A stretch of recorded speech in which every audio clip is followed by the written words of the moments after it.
Aku dipaksa oleh ibuku untuk menikahi seorang pengemis. Seminggu setelah pernikahan, aku terkejut. Ternyata pengemis itu namaku Alia. Aku tumbuh dalam keluarga terpandang, dikenal di lingkungan sebagai gadis berpendidikan, cantik, dan berprestasi. Ibuku, wanita keras kepala yang selalu mengedepankan gengsi, sangat menjaga nama baik keluarga. Sejak ayah meninggal 5 tahun lalu, ibuku mengambil alih semua keputusan dalam keluarga, termasuk keputusan yang akan mengubah hidupku sepenuhnya. Hari itu, aku baru pulang dari kantor ketika ibuku memanggilku masuk ke ruang tamu. Wajahnya serius, seperti menyimpan sesuatu yang besar. "Alia, kamu sudah cukup umur. Aku ingin kamu menikah," katanya tenang tapi tegas. Aku tertawa kecil. "Kalau soal jodoh, nanti juga datang sendiri, Bu." Ibuku menatapku lurus. "Bukan nanti, minggu depan kamu menikah." Darahku langsung naik. Apa maksud ibu? Aku bahkan tidak punya pacar. Ibu sudah memilihkan. Lelaki itu orang baik. Dan ini demi kehormatan keluarga kita. Aku marah. "Siapa dia? Anak pejabat, rekan bisnis ibu." Ibuku diam sejenak, lalu menjawab perlahan. "Dia orang yang setiap hari duduk di depan pasar. Dia mengemis di sana." Dunia rasanya runtuh. Aku berteriak, "Apa? Seorang pengemis?" "Iya, ibu sudah janji pada almarhum ayahmu. Kami pernah berutang budi padanya, dan ini adalah bagian dari janji yang harus ditepati." Aku menolak, tentu saja. Kupikir ini cuma ancaman atau permainan emosi, tapi hari-hari berikutnya berubah jadi neraka. Ibuku mengancam akan menghapus namaku dari keluarga, menarik semua fasilitas, bahkan memblokir semua akses ke rekeningku. Ya serius, terlalu serius. Puncaknya, aku diseret secara emosional oleh kata-kata terakhir ibuku. "Kamu pikir kamu siapa? Kalau bukan karena ayahmu, kamu tidak akan pernah hidup senyaman ini. Kau tidak berhak memilih jodohmu. Ini balasan budi, dan kamu harus bayar." Air mataku mengalir, tapi aku tahu, aku kalah. Dalam keluarga ini, kehormatan dan hutang budi lebih penting daripada kebahagiaan anak sendiri. Hari pernikahan pun datang. Di hadapan beberapa saksi dan penghulu, aku duduk bersanding dengan seorang pria berpakaian lusuh.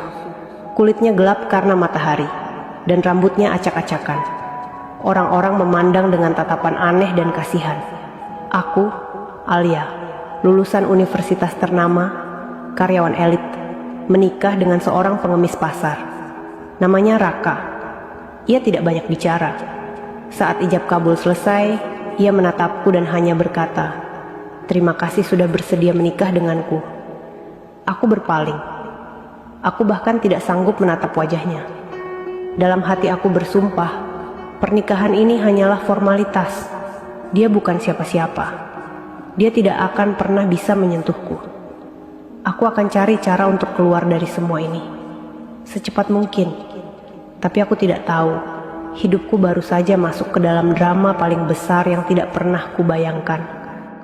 Setelah pesta pernikahan yang hambar dan minim tamu, aku dibawa ke rumah kontrakan kecil di pinggir kota. Rumah itu sempit, dindingnya terbuat dari triplex yang tampak rapuh, dan perabotannya sangat sederhana. Bahkan kasurnya hanya beralaskan tikar dengan bantal tipis, yang entah sudah berapa tahun tidak diganti. Raka membukakan pintu dan mempersilakan aku masuk. "Maaf, rumahnya kecil," katanya pelan. Matanya tetap menunduk. Aku tidak menjawab. Mataku menelusuri seluruh ruangan dengan jijik. Rumah ini bahkan tidak layak disebut rumah. Di mana aku bisa tidur? Mandi? Hidup? Malam tiba. Malam pertama sebagai pasangan suami istri. Tapi tidak ada suasana romantis, tidak ada perbincangan manis, tidak ada tatapan cinta, hanya keheningan. Aku duduk di pojok ranjang, memeluk lutut, sementara Raka duduk di lantai, menyandarkan tubuhnya ke dinding, lalu menatap langit-langit. Ia tidak pernah menatap langsung ke arahku. "Aku gak akan menyentuhmu," katanya tiba-tiba. "Tenang saja, Aku tahu kamu tidak mau aku ada di sini. Aku meliriknya sekilas, lalu berpaling. Bagus, jawabku dingin. Karena kalau kamu berani menyentuhku, aku akan keluar dari rumah ini malam itu juga. Ia mengangguk, seolah memahami semua amarah dan kebencianku. Aku cuma ingin menepati janji, itu saja. Malam demi malam berlalu. Aku tidak pernah tidur nyenyak. Bukan karena rumah yang tidak nyaman, tapi karena rasa sakit hati, kehancuran harga diri, dan rasa curiga. Ya, rasa curiga. Karena setiap pagi sebelum subuh, Raka selalu pergi diam-diam. Ia pulang sore atau malam dengan tubuh tidak kotor, bahkan sering tampak segar, seakan ia tidak benar-benar mengemis. Satu malam, aku terbangun karena suara pintu dibuka perlahan. Aku mengintip dari balik tirai. Raka membuka lemari kecil di sudut ruangan, mengeluarkan sebuah laptop hitam tipis dan bersih. Bukan laptop murah, aku cukup paham teknologi. Itu model mahal. Ia menyalakannya, lalu memakai kacamata baca. Jemarinya mulai mengetik cepat, seperti orang kantoran profesional. Aku terkejut. Seorang pengemis punya laptop? Bisa mengetik secepat itu? Apa yang sebenarnya dia sembunyikan? Besok paginya, aku pura-pura tertidur saat dia keluar rumah. Tapi aku langsung bangun dan memeriksa lemari itu. Laptopnya sudah tidak ada, tapi aku menemukan jam tangan mewah, model terbatas yang aku tahu hanya dipakai kalangan elit. Aku menggenggam jam tangan itu dengan tangan gemetar. Ada yang tidak beres. Dia bukan orang biasa, tapi siapa sebenarnya suamiku? Di malam berikutnya, aku pura-pura mengajaknya bicara. Kamu kerja di mana siang tadi? Ia menjawab datar, di pasar. Seperti biasa. Aku menatapnya tajam. Benarkah? Tapi bajumu bersih.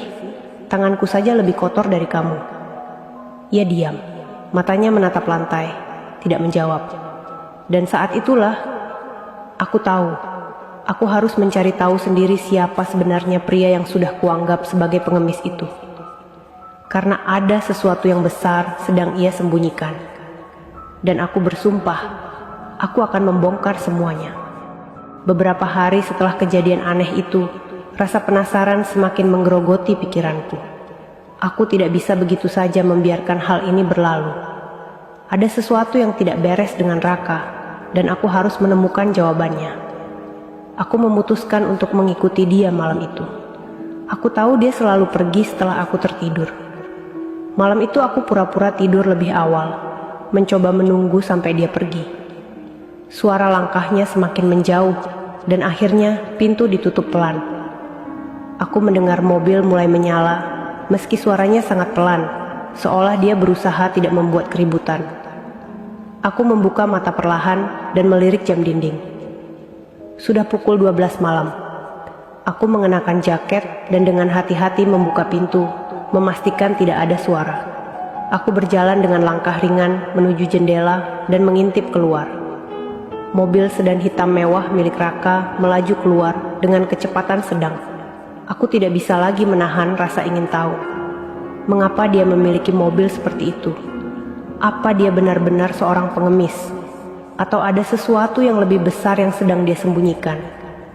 Aku bergegas keluar dan mengikuti mobil itu dari kejauhan.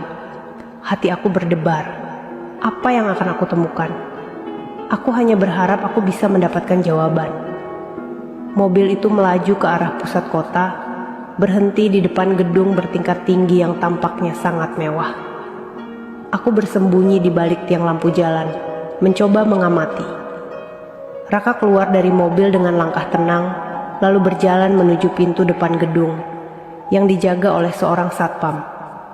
Satpam itu langsung menyapanya dengan hormat, seolah dia orang penting. Aku terkejut.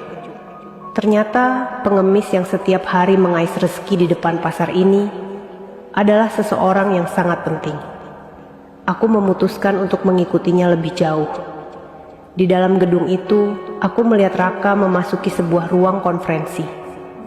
Di dalam, ada beberapa orang yang mengenalinya dengan sangat baik. Mereka saling berjabat tangan dengan hormat dan tampak berbicara tentang urusan bisnis besar. Aku hampir tidak bisa mempercayai apa yang aku lihat.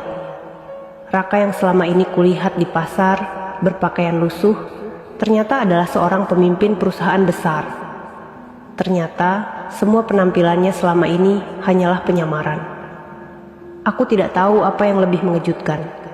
Apakah kenyataan bahwa dia ternyata adalah orang kaya, atau kenyataan bahwa dia sudah merencanakan semuanya sejak awal?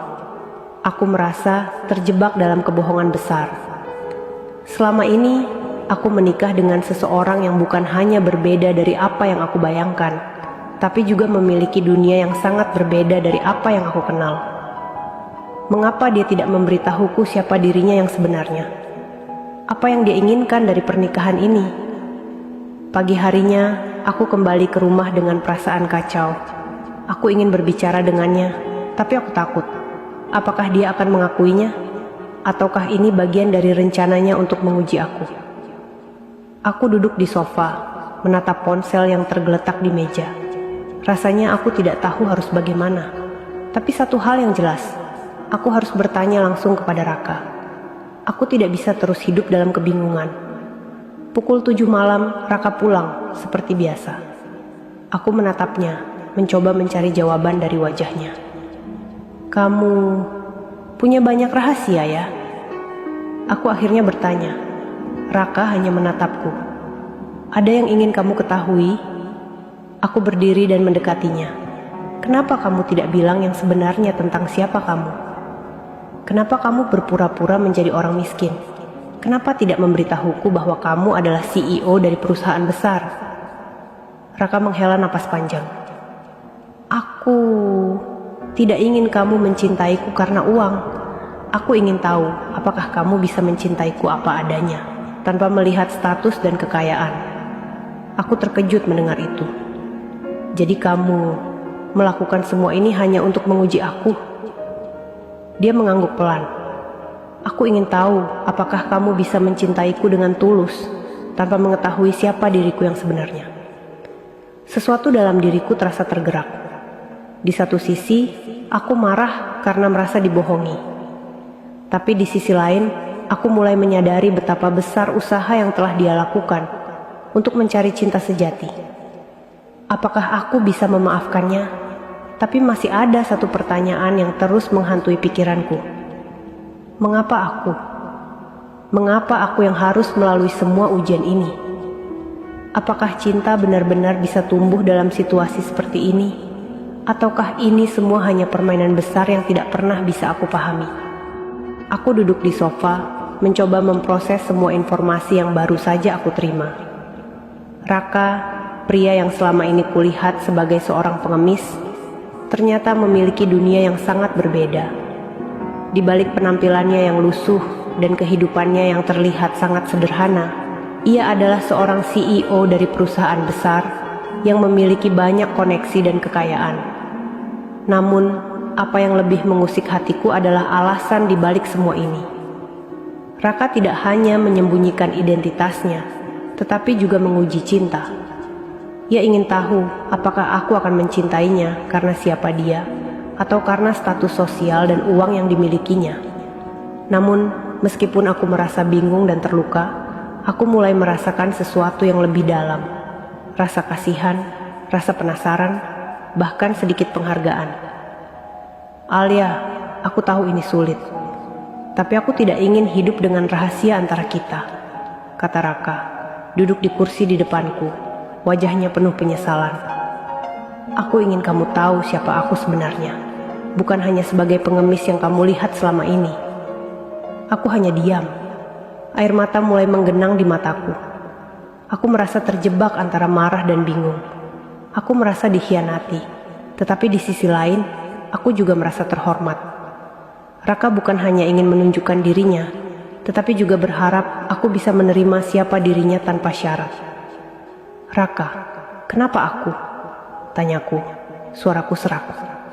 Kenapa kamu memilih aku untuk menguji semua ini? Kenapa aku harus menjadi bagian dari eksperimenmu ini? Raka menghela napas, matanya tidak bisa bertemu mataku. Karena aku tahu kamu bukan orang yang mudah terpengaruh. Kamu bukan orang yang suka dengan kemewahan atau kekuasaan. Aku ingin tahu apakah kamu bisa menerima aku dengan segala kekurangan dan rahasia yang aku bawa. Aku merasa cemas. Apakah aku bisa mencintainya dengan tulus? Atau apakah aku hanya merasa terjebak dalam permainan ini? Aku berpikir keras, menimbang-nimbang apa yang harus aku lakukan. Tiba-tiba, pintu rumah terbuka dan ibu muncul. Aku terkejut karena dia sudah lama tidak datang ke rumahku sejak pernikahan ini. Namun, kali ini matanya tampak sangat serius. Wajahnya memancarkan sesuatu yang lebih dari sekadar kemarahan. Ada kekhawatiran yang jelas terlihat di matanya. "Alia, Raka," ibuku mulai berbicara dengan suara berat. "Ada sesuatu yang harus kalian ketahui." Aku menatap ibu dengan bingung. "Ada apa, Bu?" Ibuku menghela napas dan duduk di sebelahku. "Aku tahu kalian mungkin merasa terkejut, tapi ada alasan mengapa aku menyetujui pernikahan ini dan mengapa aku mendukung Raka." Aku terdiam, bingung dengan apa yang sedang terjadi. "Tapi kenapa, Bu? Kenapa kamu tidak memberitahu aku semuanya?" Ibuku memandang Raka dengan serius, lalu kembali menatapku. "Raka bukan hanya CEO dari perusahaan besar. Dia adalah anak dari sahabat ayahmu, yang dulu memiliki perjanjian dengan keluarga kita." Aku terkejut. "Apa? Anak dari sahabat ayahku?" Ibuku mengangguk.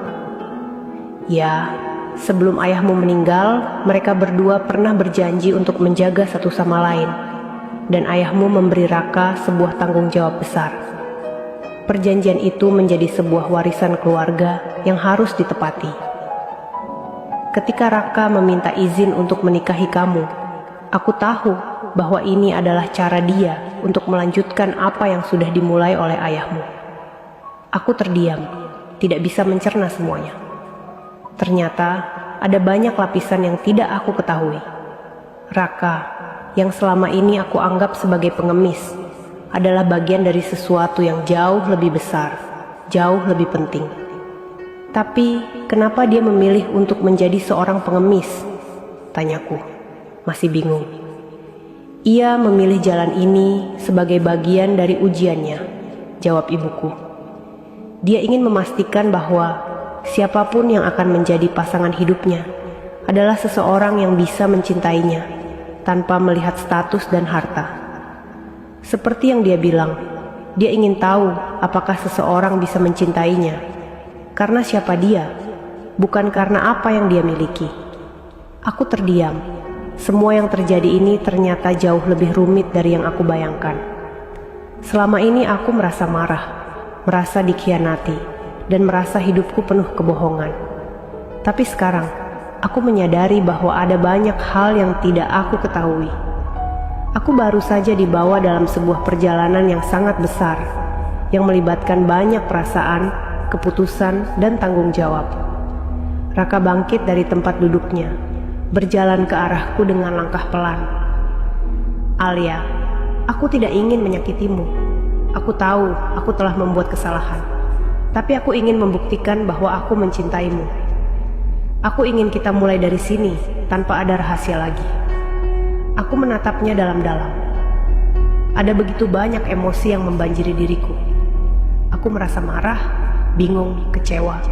Tetapi di sisi lain, aku juga merasa terharu. Raka berani menjalani semua ini dengan cara yang sangat berbeda, sangat tidak biasa. Tapi apakah aku bisa memaafkannya dan menerima semua ini? Aku menarik napas dalam-dalam. "Raka, Aku butuh waktu untuk mencerna semua ini. Aku tidak tahu harus bagaimana." Raka hanya mengangguk, tampaknya mengerti betul apa yang aku rasakan. "Aku akan memberimu waktu. Aku akan menunggu sampai kamu siap." Minggu-minggu berikutnya berlalu dengan penuh ketegangan. Aku masih merasa bingung, terombang-ambing antara rasa marah yang mendalam dan rasa kasih sayang yang mulai tumbuh dalam diriku. Aku tidak bisa begitu saja melupakan kenyataan bahwa Raka, pria yang kini menjadi suamiku, telah membohongiku begitu lama. Namun, di saat yang sama, aku merasakan ada sesuatu yang lebih dalam yang menghubungkan kami. Aku tidak bisa memungkiri bahwa Raka adalah sosok yang berbeda dari apa yang aku bayangkan. Aku mulai melihatnya dengan cara yang baru. Meskipun dia menyembunyikan identitasnya, setiap kali dia berbicara dengan tulus, aku merasakan hatinya yang baik. Ketulusan yang dia tunjukkan dalam setiap tindakan, bahkan meskipun itu terasa terlalu terlambat untukku, mulai menyentuh hati kecilku. Pada suatu malam, aku memutuskan untuk berbicara dengannya secara langsung. Aku tidak bisa terus hidup dalam ketidakpastian dan kebingungan. Aku harus memutuskan apakah aku bisa menerima Raka apa adanya, atau apakah aku harus pergi dan mencari jalan hidupku sendiri. Alia, suara Raka terdengar lembut saat ia masuk ke dalam ruang tamu, duduk di sampingku. Aku tahu kamu masih bingung. Aku tahu aku telah melukaimu dengan kebohongan-kebohongan itu. Tapi aku ingin kamu tahu satu hal. Aku tidak pernah berniat untuk menipu atau mengendalikan hidupmu. Aku hanya ingin kamu mencintaiku karena siapa aku, bukan karena harta atau statusku. Aku menatapnya dalam-dalam, mencerna kata-katanya. Tapi kenapa, Raka? Kenapa kamu tidak memberitahuku lebih awal? Aku merasa seperti aku terjebak dalam permainan yang besar, dan aku tidak tahu apa yang seharusnya kulakukan. Raka memejamkan matanya, seolah mencoba menemukan kata-kata yang tepat. Aku tidak tahu bagaimana cara menjelaskannya. Aku hanya takut kalau kamu akan mencintaiku karena kekayaanku. Aku takut jika kamu hanya melihat aku sebagai pria dengan banyak uang dan kekuasaan. Aku ingin kamu mencintaiku karena siapa aku di dalam, bukan karena penampilanku atau apa yang aku miliki. Aku merasa sakit hati mendengarnya. Semua kebohongan, semua rahasia yang disembunyikan terasa begitu besar. Tapi semakin aku mendengarkan penjelasan Raka, semakin aku merasa ada kebenaran dalam kata-katanya. Aku merasa malu dengan diriku sendiri. Aku terlalu fokus pada kemiskinan dan penampilannya yang kumuh, sehingga aku tidak bisa melihat siapa dia sebenarnya. Aku menarik napas panjang, kemudian menatapnya dengan serius. Raka, aku tidak tahu apakah aku bisa memaafkan semuanya begitu saja. Tapi, aku ingin mencoba. Aku ingin mencoba melihat kamu dengan cara yang berbeda.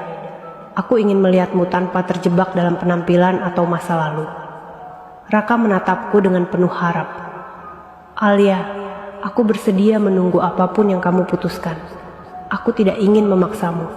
Aku hanya ingin kamu tahu, aku mencintaimu dengan segenap hati, dan aku ingin kita membangun hidup bersama. Aku merasa ada sesuatu yang besar yang tumbuh dalam diriku, sesuatu yang melebihi kemarahan dan kekecewaan yang pernah aku rasakan. Cinta sejati bukanlah tentang kesempurnaan. Cinta sejati adalah tentang saling menerima kekurangan dan berusaha tumbuh bersama.